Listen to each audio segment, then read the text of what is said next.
नमस्कार, AL news में आपका स्वागत है। आज हमारे बीच में जनवादी पार्टी सोशलिस्ट के राष्ट्रीय अध्यक्ष डॉक्टर संजय सिंह चौहान जी हमारे बीच में मौजूद हैं। हम अपने चैनल के माध्यम से उनका स्वागत करते हैं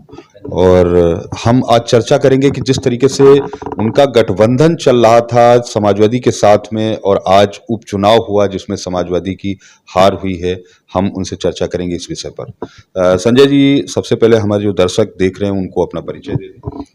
डॉक्टर संजय सिंह चौहान, राष्ट्रीय अध्यक्ष जनवादी पार्टी सोशलिस्ट। आज जिस तरीके से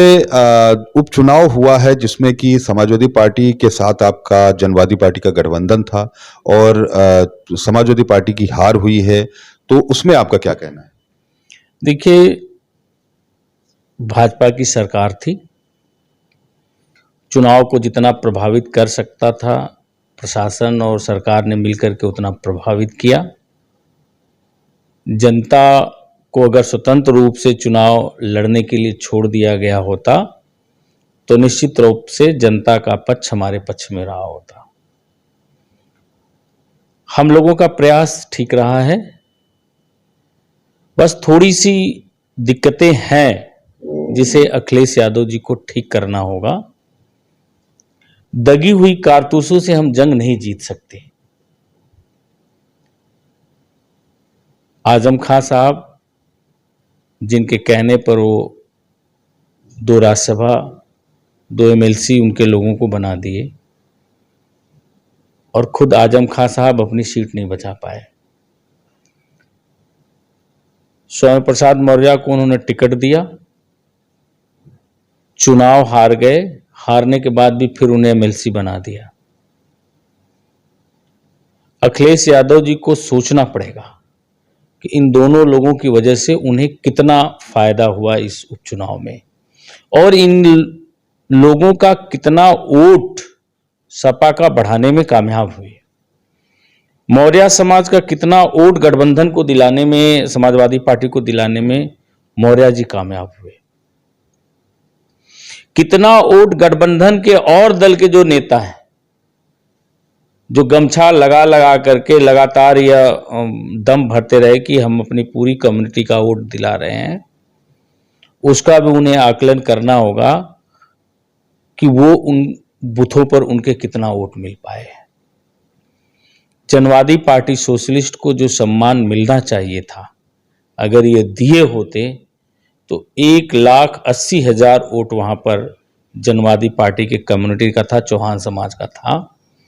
और 1 लाख से ज्यादा वोट इन्हें चौहान समाज दिया होता और चुनाव लड़ने से पहले ही समाजवादी पार्टी विजय की तरफ अग्रसित हो गई होती। तो अखिलेश यादव जी को भी इस पर चिंतन करना होगा कि जो हमारे साथ गठबंधन के दल हैं उनके सम्मान का, उनके स्वाभिमान का, उनकी हिस्सेदारी और भागीदारी का और चुनाव में रणनीति के तहत उनके कार्यकर्ताओं को लगाने का, ये सारी चीजें अगर सिस्टम से हुई होती तो मैं नहीं समझता कि आजमगढ़ की लोकसभा की सीट हम लोगों के हाथ से गई होती। जिस तरीके से ओम प्रकाश राजभर ने अभी जिस तरीके से उन्होंने मीडिया के सामने बयान दिया है और उन्होंने कहा है कि अखिलेश यादव जी जो है वो एसी में बैठे रहे और चुनाव हो गया, तो आपका इस पे क्या कहना है? देखिए, समाजवादी पार्टी का जो ऊट है, समाजवादी पार्टी का जो बेस ऊट है, वो तो मिलेगा ही समाजवादी पार्टी को और वो मिला भी, लेकिन उस वोट से तो इनकी विजय संभव नहीं है। समाजवादी पार्टी जब तक भाजपा से अति पिछड़ी जातियों को नहीं हटा पाएगी और अपने साथ जब तक नहीं जोड़ पाएगी तब तक समाजवादी पार्टी भाजपा को नहीं हरा पाएगी। इस पर अखिलेश यादव जी की प्लानिंग कमजोर है और जो हम जैसे नेता अगर काम कर रहे हैं तो उनके चेहरे को मजबूत न करके कमजोर करेंगे तो भाजपा से मुकाबला कहां कर पाएंगे। आगे का जो चुनाव है, आगे चुनाव जिस तरीके से नगर निगम का चुनाव आ रहा है, उसके बाद 2024 लोकसभा है, तो क्या जनवादी पार्टी अभी भी समाजवादी पार्टी के साथ गठबंधन में रहेगी? देखिए, हम वैचारिक रूप से हमारी जो जनवादी विचारधारा है, जो हमारा जनवादी दर्शन है, हमारा जो डेमोनिज्म सिद्धांत है, आइडियोलॉजी है, वो बीजेपी के साथ नहीं फिट बैठ सकती। हम भाजपा के पूंजीवाद और फासीवाद के खिलाफ अभी भी लड़ने के लिए संकल्पित हैं और आगे भी लड़ेंगे। और आने वाला नगर निगम, नगर पंचायत को चुनाव को भी जनवादी पार्टी लड़ने की तैयारी कर रही है और अखिलेश यादव जी के साथ रह करके उन चुनावों को हम लड़ेंगे और हम प्रयास करेंगे, अपने लोगों को पुनः तैयार करेंगे कि गठबंधन को मजबूत करके भाजपा के पूंजीवाद और फासीवाद को कमजोर किया जाए। जिस तरीके से बात करी जाए अगर गठबंधन की, तो आपका गठबंधन काफी पहले से चला आ रहा, 2017 से जिस तरीके से चला आ रहा था, जो 2022 में जिस तरीके से जो लोगों का कहना था, आपके पार्टी के ही लोग जो कार्यकर्ता था उनका कहना था कि जो वादे किए गए थे सीटों को लेकर के वो नहीं पूरे किए गए, तो क्या आगे आपको लगता है कि आप अगर गठबंधन के साथ काम करेंगे तो क्या आपका जिस तरीके से कोई जनवादी पार्टी को कोई स्तर मिल सकता है? देखिए, आगे जो भी चुनाव आएंगे, अगर समाजवादी पार्टी द्वारा सम्मानजनक हिस्सेदारी और भागीदारी दी जाएगी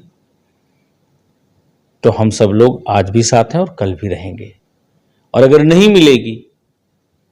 तो जनवादी पार्टी स्वतंत्र है, अपने हिसाब से हम लोग कार्यकर्ताओं के हिसाब से बैठ करके बैठक तय कर लेंगे आगे क्या करना है। लेकिन अब हम अपने सम्मान और स्वाभिमान से समझौता करके किसी भी गठबंधन में नहीं बने रह सकते। मुझे भरोसा है कि अखिलेश यादव जी आगे आने वाले चुनावों में हम लोगों के सम्मान को, हमारे समाज के सम्मान को ध्यान में रखेंगे और वाजिब हिस्सेदारी और भागीदारी दे करके हमारी पार्टी को भी साथ लेकर के चलने का काम करेंगे। जिस तरीके से आपने अभी इससे पहले बिहार में अगर बात करी जाए तो बिहार में भी आपने काफ़ी जो वहाँ पे एक पार्टी को लेकर के, अपने संगठन को लेकर के आपने कार्यक्रम किए हैं, उसमें आपको क्या लगता है कि बिहार में आपकी देखिए, बिहार प्रदेश में जनवादी पार्टी का संगठन पहले से भी बहुत मजबूत रहा है उत्तर प्रदेश से, और बिहार स्टेट की पॉपुलेशन का 14.5% पॉपुलेशन हमारा अपना है, हमारे अपने समाज का है, नुनिया बिन बेलदार का है। और वह वोट धीरे धीरे जनवादी पार्टी के साथ खड़ा है। अभी हमने 5 जून को शाहबाद मंडल में कार्यक्रम रखा था और बक्सर, आरा, कैमूर और रोहतास के लोगों ने रैली में उपस्थित होकर के जो जन सैलाब उमड़ा और लोग आए और आकर के भरोसा और विश्वास दिलाया कि हम आगामी लोकसभा के चुनाव में जनवादी पार्टी के साथ हैं। और मुझे पूरा भरोसा है कि बिहार में आगामी 2024 के चुनाव में जनवादी पार्टी का परफॉर्मेंस बहुत ही अच्छा रहेगा और हम यह तय करेंगे कि हम जिसके साथ खड़े होंगे उन्हीं के साथ वही गठबंधन बिहार राज्य में अपना परचम लहराने का काम करेगा।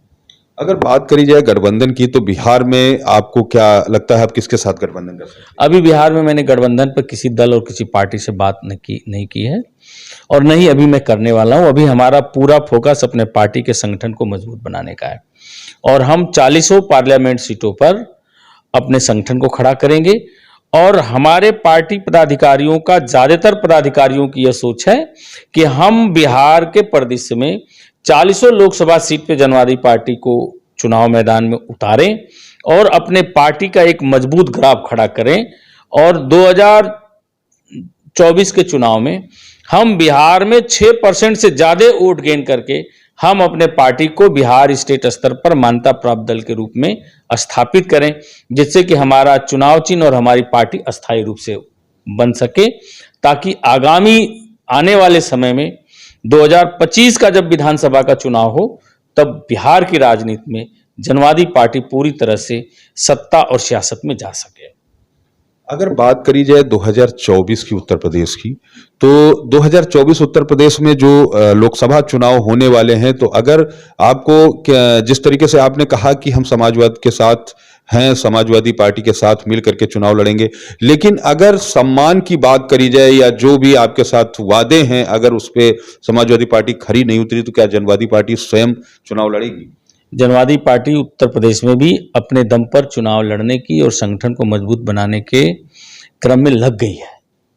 और उत्तर प्रदेश का कोई ऐसा जनपद नहीं है जहां हमारा पार्टी का संगठन नहीं हो, हमारे लोगों का जनाधार न हो। और लगभग 35 पार्लियामेंट्री क्षेत्र ऐसे हैं जहां हमारे लोगों की इतनी मेजोरिटी है, हमारे लोगों का इतना वोट है, जनवादी पार्टी का इतना जनाधार है कि हम अकेले भी चुनाव लड़ेंगे तो हम अपनी जमानत बचा लेंगे और जनवादी पार्टी का एक मजबूत वोट के मामले में ग्राफ खड़ा होगा। हम उस तैयारी में और उस अभियान में लगे हुए हैं। 3 जुलाई को हमने अपनी प्रदेश कार्य समिति की बैठक बुलाई है और 3 जुलाई से जिलेवार और लोकसभावार हम अपने कार्यक्रम निर्धारित कर देंगे और उत्तर प्रदेश में भी मजबूती से अपने संगठन को और ज्यादा मजबूत करने में लग जाएंगे। जिस तरीके से जनवादी पार्टी के आप राष्ट्रीय अध्यक्ष हैं, साथ साथ आप चौहान समाज के भी नेता हैं, तो आपको क्या लगता है कि जो उत्तर प्रदेश में अगर चौहान समाज की बात करी जाए तो कितना वोटर होगा? देखिए, उत्तर प्रदेश में लगभग 35 लोकसभा सीटें ऐसी हैं जहां हमारे समाज का वोट 1 लाख से ऊपर है और बाकी जो शेष 45 लोकसभा सीटें हैं, किसी लोकसभा सीट में हमारे पास 50,000 से कम वोट नहीं है। और हम अपने संगठन को इस स्तर पर लाएंगे कि हमारी पार्टी चुनाव लड़ेगी तो हमारे लोग अपनी पार्टी को वोट देंगे और अपने समाज के लोग संकल्पित होकर के अपने पार्टी और अपने नेतृत्व के साथ खड़े मिलेंगे।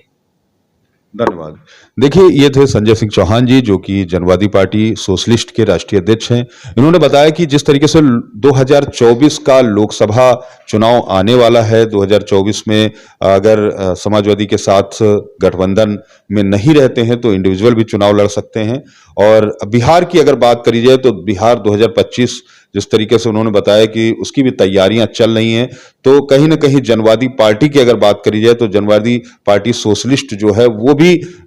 उत्तर प्रदेश में सियासत में पूरी तरीके से लगी हुई है। सदा बसंत कैमरामैन के साथ मनीष सच्चिदानंद, लखनऊ।